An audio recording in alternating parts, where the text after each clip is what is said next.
Nigerians are hell-bent on education. It means everything to them. So, the remaining 2%, what did you do with it?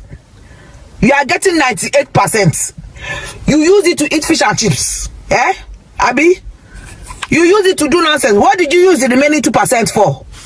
Nonsense. It's not your fault. Next time, come and tell me you have 98%. Well, you remaining small to 2%. If you can get 98, why can you not get 2? Rubbish. You're a medical doctor? Yes, sir, I am. What about you? What do you do? I'm an aerospace engineer. How do both of you know my son? Yes, sir. We were all roommates at the university and we just stayed in touch all these years. This is an outrage. You have friends that are successful. Medical doctor, an engineer, aerospace. How can you say that you are friends? That you allow your friend, your roommate, to get a fine arts degree while you study engineering and you study medicine? Hey my lovelies, welcome back to my channel. Listen, I just went to Harvard for speaking engagement. When I tell you, everybody I met, what's your name? Nkechi, what's your name? Adeola, what's your name? Oluwafemi. I'm like, I felt like I was at a Nigerian convention or something, which proves what I always knew to be true. Nigerians are just the definition of excellence. Literally. According to the United States Census Bureau, 4% of Nigerians hold a PhD. That, folks, is compared to 1% of the general U.S. population. They're way ahead. Also, 17% of Nigerians hold a master's degree and 37% have bachelor's degrees. According to data provided by Rice University in Texas, Nigerian Americans, folks, they are the most educated ethnic group in the United States. Sounds like merit to me. According to the Migrations Policy Institute, 29% of Nigerian Americans have graduate degrees. That is compared to 11% for the overall American population, ahead. And a minimum of 4% of Nigerian Americans are also PhD holders. Folks, that is at least 3 times higher than any other ethnic group in the United States of America. More than 70% of black doctors in the United States are now of Nigerian descent. Nigeria is home to a lot of geniuses in Africa, both in literature and fields like medicine, winning global achievements and awards for their exceptional feats. We are talking specifically of Nigerian children as young as 6 years old who have gone on to demonstrate academic and artistic prowess internationally. David Balogun. He just became one of the youngest high school graduates ever. Joshua Beckford. Joshua, born in London to Nigerian parents Daniel and Vuede Beckford, is well known for being Oxford University's youngest student at the age of 6. Joshua was selected into a special program for exceptional youngsters to study history and philosophy. Joshua Agbula. Joshua is a digital prodigy from Lagos, Nigeria, who started coding at the age of 6, inspired by his parents, who enrolled him in summer computer lessons. Joshua was 11 years old when he learned numerous programming languages. He is also the youngest keynote speaker in the history of the Lagos Chamber of Commerce and Industries Expo. Joshua's creations include Kaguka Study Buddy, an AI-powered educational tool aimed to help blind pupils. Esther Okade. She is a 10-year-old British-Nigerian mathematics prodigy, solving complex mathematical problems. Saratu Garba. Saratu is an 11-year-old math prodigy from Kano State, Nigeria, and viral on social media sites, and many people admired her ability to instantly deliver mathematical answers. Chika Dibia Ofili. He was 12 years old when he became one of the youngest mathematicians after discovering a new technique to problem solving. Tanitoluwa Adewumi, a 12-year-old Nigerian chess prodigy, came to prominence at the age of 8 for his chess abilities. Winning the New York State Championship, he defeated 73 opponents. Basil Okpara Jr. When Basil was 9 years old, he utilized his ingenuity and curiosity to create over 30 mobile games. When other youngsters his age spent their whole time playing, Bella Mayaki is well known for her outstanding accomplishments in the STEM domain. Karim Olamilekan Waris, young Nigerian hyper-realist artist, Karim Olamilekan Waris became well known across the world for his amazing ability to produce realistic drawings using pencil and charcoal. Karim, a Lagos native, began sketching at the age of 6 and gained recognition throughout the globe when he demonstrated his talent at the age of 11. His well-known artwork, Daily Bread, which examines social adversities and the pursuit of survival, is an example of how his work often depicts themes of resiliency and struggle. Kareem is one of the top 100 prodigies in the world and has won several awards, including the Global Child Prodigy Award in 2020. Timi Adelakun. Nigerian-born scholar Timi Adelakun made history at South Broward High School in Hollywood, Florida, when he was the first black valedictorian. He received an astounding GPA of 5.604 at the age of 18. Nigerian parents want their children to be perfect students at school. This dedication to education is even more prolific amongst the diaspora. 61% of Nigerian Americans over the age of 25 hold a graduate degree, making them one of the most successful ethnic groups in the U.S. In the UK, within the African diaspora, Nigerians perform the best at sixth form.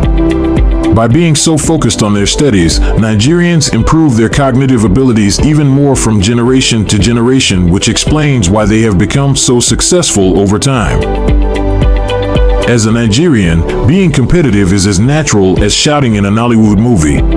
That boy escapes! I will make sure your head will escape from your body. In fact, excelling in all circumstances is so deeply entrenched in the Nigerian psyche that the nation's unofficial motto is Naija. No day carry last, Nigeria never comes last.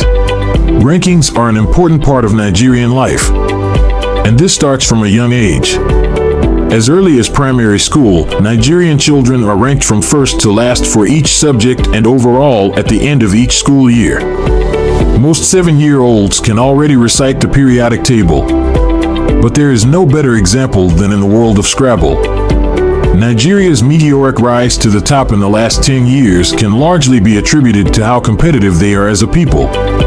In 2015, Wellington Jikir became the first African to win the Scrabble World Championships. His win-at-all-cost strategy meant he often chose to play shorter words even when longer words were available. Observers have criticized this tactic as being defensive, but for Nigerians, as long as they win, they don't care what the haters have to say. In a country of over 220 million people where basic services aren't provided, one has to learn to hustle hard to survive. Nigerians are incredibly hard-working. Africa's richest man, Aliko Dangote, works 12 hours every day, from 5 a.m. to 5 p.m.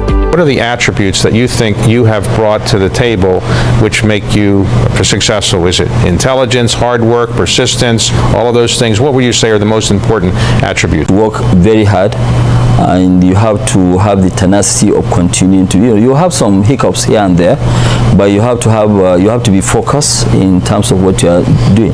It is not uncommon for Nigerians to have multiple jobs or have a side hustle selling food or clothing. Nigerians living abroad are often lauded for their sound work ethic, and as a result, many rise to the top of the corporations they work for.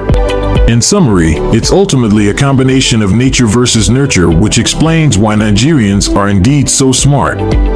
To expound on this, it's both heredity, in this case, smart genes being passed from parent to child, and the learning environment which have combined to create a nation of really smart people compared to the continental average. Guys, do you know what hit me while I was researching for this video? Is the ranking system in Nigeria, where if there are 50 children in class, there is 1 to 50, and you get ranked. So you can come first, you can come second, you might come third in class. And I remember the first time I got my own result from my primary school, and I think my result was, I think I was 30 something. It was a public school and we were like over 100 in class. I was so happy.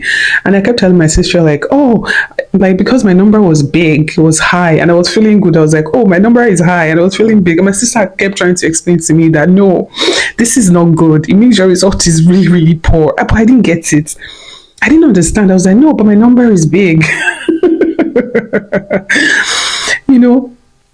And now, especially now that I'm a bit traveled, and I'm understanding that this is not the norm in some countries where they just rank them by percentage. Like you just get your percentage of how you did. But no, the Nigerian school system right from time was like, this is your number in class, indirectly shaming you, you know. And no parent wanted their child to come last in class. Like, it's so crazy because you can very clearly tell who came last in class. So for example, if the class number is 50 and you have 50, everybody knows, oh, it means you perform the poorest in class.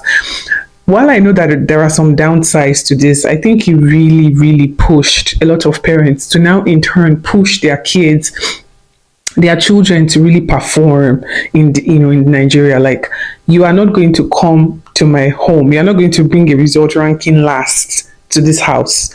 And every time you come and then you rank third, and then the average Nigerian parent will be like, okay, but the person that ranked first, do they have two heads?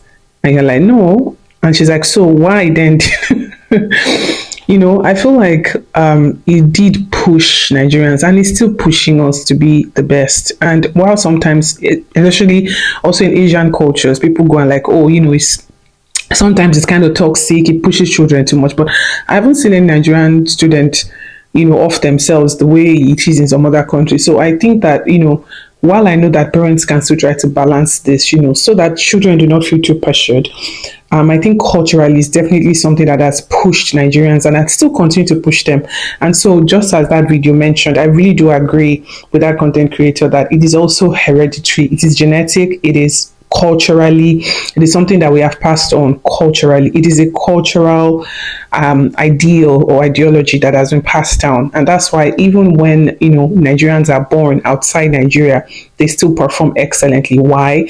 Because their parents have taken these values with them and they are still instilling it in their children, which is to perform, to be your ultimate best. And of course, when Nigerians find themselves in environments where there are even more resources, of course they don't even have any excuse. Their parents are going to come for them. Like, even when I was in Nigeria, I performed, so what is your excuse in this country? So anyways, that's just one of the few reasons. Of course, Nigerians are competitive by nature. Nigerians are smart. Nigerians are intelligent people. And of course, again, you cannot carry last, right? You have to survive. So yeah, that's just one of the few reasons. If you're Nigerian and you're watching this video, let me know what was your experience like growing up in Nigeria or growing up in diaspora. What was it like with your parents? Let me know in the comment section, because yeah, I don't think this culture is going to stop anytime soon. Nigerians are still they are going to continue to perform. They are going to continue to be overachievers, both in Nigeria and in the diaspora. And I think it's really, really great to see, especially when I travel outside and I see Nigerians outperforming themselves. I just feel so proud. Please let me know what you guys think in the comment section. Don't forget to like the video, and of course do not forget to subscribe to the channel if you haven't already. Guys, I'm sorry I'm voicing over this video, but I look like crap because I haven't slept in like 12 hours because I'm preparing some documents, so I really cannot feel myself right now. Okay, bye guys.